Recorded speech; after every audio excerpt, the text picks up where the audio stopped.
বিশ্বকাপের রোমাঞ্চ শেষ হয়েছে কদিন হলো। শিরোপা জয়ের আনন্দও এখন ধীরে ধীরে স্মৃতিতে পরিণত হচ্ছে। তবে মাঠের লড়াইয়ে টানা ব্যস্ততার পর এবার একটু বিরতি চাইছেন ফুটবল বিশ্বের সবচেয়ে বড় তারকাদের একজন লিওনেল মেসি। আগামী 29 জুলাই যুক্তরাষ্ট্রের নর্থ ক্যারোলিনার শার্লটে অনুষ্ঠিত হবে MLS অল স্টার্স ও মেক্সিকো লিগা MX অল স্টার্সে বহুল প্রতীক্ষিত ম্যাচ। কিন্তু সেই ম্যাচে দেখা যাবে না ইন্টার মিয়ামির অধিনায়ক লিওনেল মেসিকে। বিষয়টি ইতিমধ্যেই নিশ্চিত করেছে মেজর লিগ সকার অর্থাৎ MLS কর্তৃপক্ষ।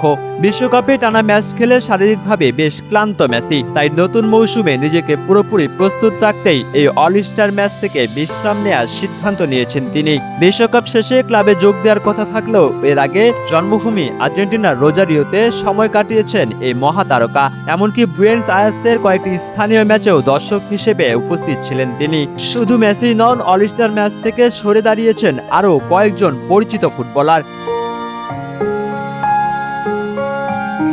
তাদের মধ্যে রয়েছে রদ্রিগো ডি পল, হুগো কুইপাস এবং এমবেকেলেজি এমবোকাজিও। তাদের জায়গায় নতুন কয়েকজন খেলোয়াড়কে দলে অন্তর্ভুক্ত করেছে MLS।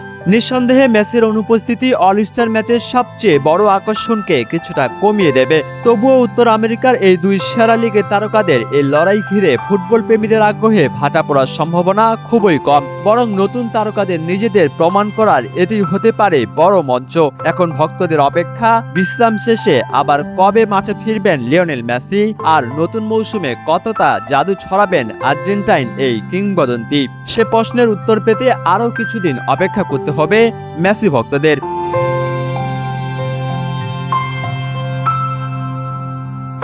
মাহমুদ বিন মারুফ, স্পোর্টস ডেস্ক, ডেইলি সকালবেলা।